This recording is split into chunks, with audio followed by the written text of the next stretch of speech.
और इस वक्त खबर शामिल करेंगे कराची के इलाके लांडी मोइनाबाद में गुज़िश्ता शब होने वाला धमाका देसी साख्ता हैंड क्रैकर बम निकला है।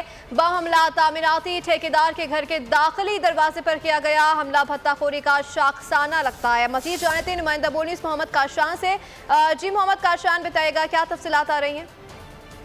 जी बिल्कुल, देखिए लांडी मोइनाबाद में गुज़िश्ता शब होने वाला धमाका देसी साख्ता हैंड क्रैकर बम निकला है, जबकि पुलिस ज़राए का बताना है कि क्रैकर बम से हमला तामीराती ठेकेदार के घर के दाखिली दरवाजे पर किया गया है। वाक़या भत्ते का तनाज़ा बताया जा रहा है, जबकि जुबैर नामी ठेकेदार की मुद्दत में शराफी कोट थाने में मुकदमा दर्ज कर लिया। इब्तदाई तौर पर जुबैर ने भत्ता तलब किए जाने से ग्रेस किया है। सच्चो शराफी कोट की जानिब से बयान दिया गया है। हैंड क्रैकर बम में बारूदी मवाद और कील के लोहे के जरात जो है वो भी मिले हैं। ज़राए PDS की जानिब से बताया गया, जबकि वाक़े की तहकीकात जो है रेंजर्स समेत काउंटर टेररिज्म डिपार्टमेंट की जानिब से भी की जा रही है। और CTT के बताना है कि वाक़े के लिए जो मज़ीद तहकीकात का अमल जो है वो भी शुरू कर दिया गया है। मोहम्मद काशान आगाह कर रहे थे, आपका शुक्रिया। सब्सक्राइब करें और बेल दबाएं ताकि कोई खबर रह न जाए।